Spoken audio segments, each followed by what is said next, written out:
A big congratulations for reaching step 5, the final step of solid principle. In this final step, we will look into dependency inversion principle. The dependency inversion principle, or DIP in short, encourages you to write code that depends upon abstractions rather than concrete details. Can you guess how a credit card swiping machine relates to this principle? Think about it. Do you see any level of abstractions while using this machine? We will look into this soon.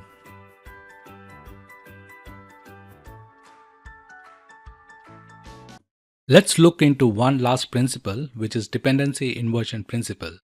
And in some sense, this principle is mechanism behind all other principles. If the open and close principle is the spiritual source of all other principles, then dependency inversion principle is underlying mechanism of all other principles. Dependency inversion principle states high-level policy should not depend upon low-level details. Or maybe in easier term, it says depend upon interface or abstractions rather than concrete classes. Say we have a circuit and lamp as shown in the picture, and in the real world, if we want to get electricity, we look for socket and plug it in. We don't dig wall and find wire and wire the lamp. So how this example is related to dependency inversion principle? In code, we write interfaces and abstract classes which acts as socket. It hides all the complexity like wiring in the wall. So we are not interested to the wiring in the background. We know there is an interface which will provide every information of what background wiring does. The low-level module is wiring under the wall, for which we should not care or depend upon. We should care about the socket, and that's what this principle states. Let's look at some more example in the next section. For the example, let's consider a tax calculator application. The main tax calculator class calculate tax. The class has method calculate yearly tax, which calls calculate tax method in corporate tax class if the mode is to calculate corporate tax, and it calls calculate tax method in GST class if the mode is GST tax, as shown. So this is being handled by if and else statement in the main tax calculator class. In future, if you have one more tax type, then we will be adding one more if and else condition to the logic.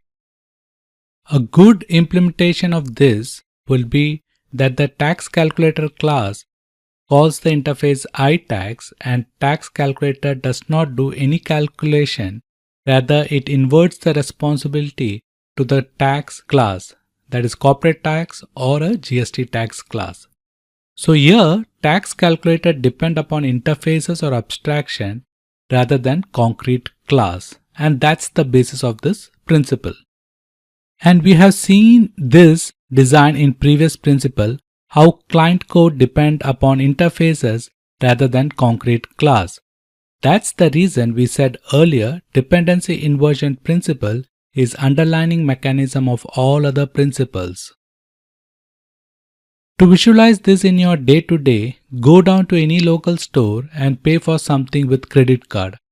The clerk doesn't examine your card and get out the Visa machine after seeing your card is Visa, or MasterCard machine after seeing your card is MasterCard.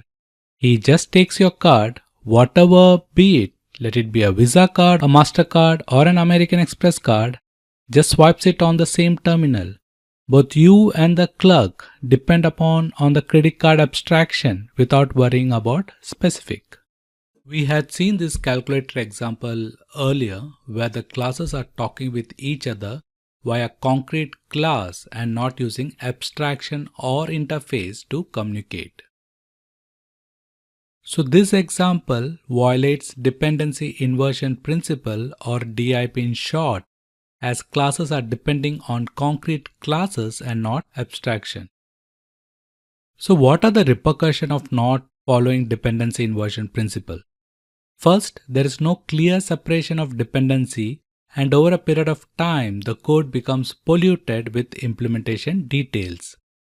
As seen in the example, you add more and more if and else statement and the code gets polluted.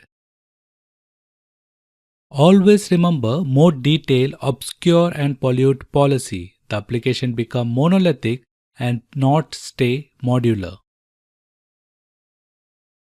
Also, if you want to add new functions like adding a new tax type, it leads to modification of existing structure, which leads to retest of already deployed code. So you cannot have a strategy to unit test only the modified code. You end up doing the testing of whole application. In the next section, we will look at some code. In this section, we will look into a simple task tracker application. This application tracks tasks performed by employee, saves the information in the database, and also sends email notification once the task is completed. Again, this is a sample application for pure demonstration purpose and does not have complexity of a real-world application. So let's look at the architecture. Employee class has employee information.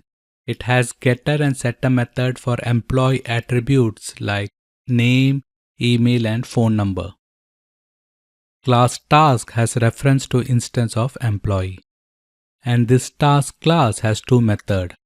One method, update task DB, calculates the hours spent by employee on performing task and stores this value in the database. The database in this case is DB2 database, and that's what the SQL DB2 gateway class does. It creates a connection to the DB2 database and inserts the task data. Also, the second method of the task class invokes email class, which is used to send email to the owner of the task or the person of the task once the task is completed. DIP UI is a dummy UI class, is the invocation point of the code. Now let's look into the code. So let's look at the code. So here we see employee class with its setters and getters method. Class task, which has reference to employee and uses it to call the database and the email operation as shown. Email class triggers email, and SQL DB2 gateway class which manages DB2 operations.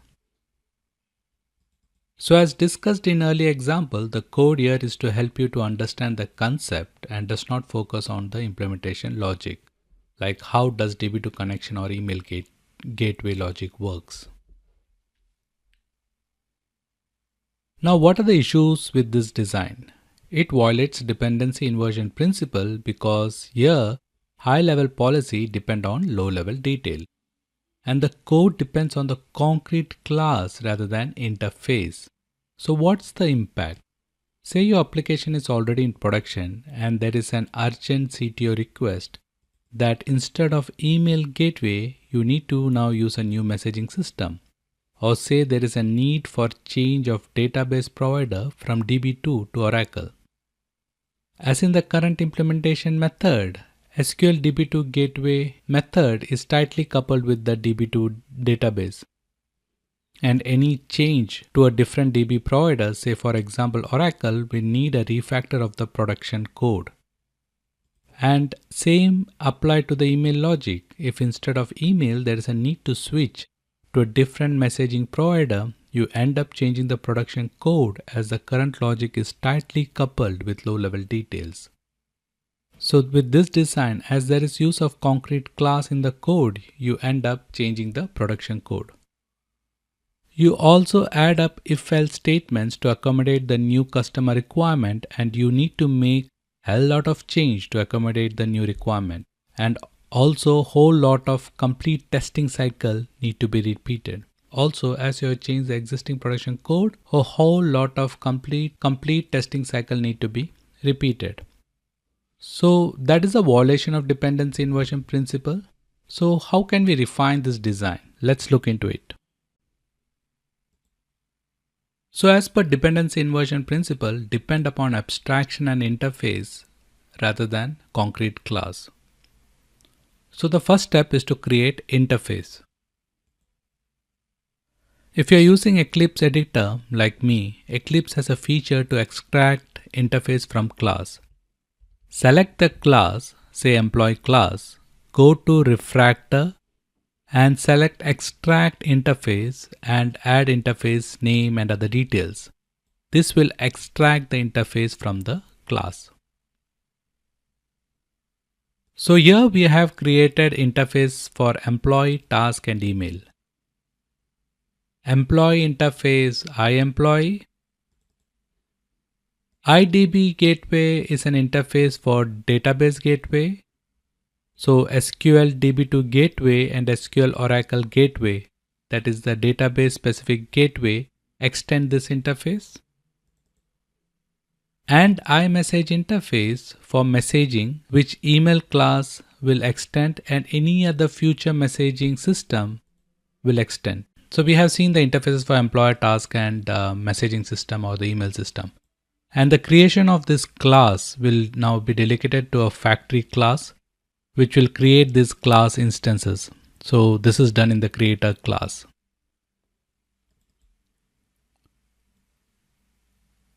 Note here, while creating the task instance, a reference to a database instance and message instance is passed, which will be used later in the logic to communicate with the database and the messaging system.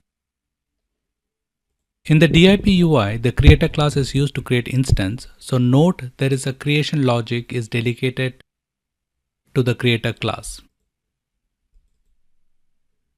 So you create an employee instance and set a task and invoke update DB and send a completion email. Let's run the code. So you see an output that how the DB2 database is getting invoked and an email is sent. In this design, there is no direct invocation to concrete class. All invocation is done via interfaces.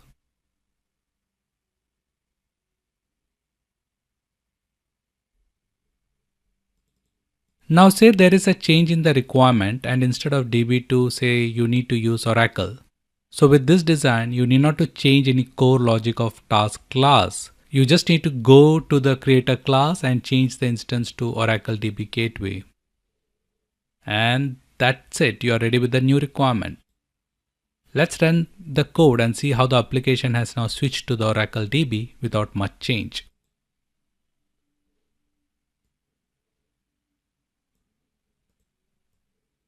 Did you see the power of this design? How loosely coupled our components are and how easily we are able to add in changes.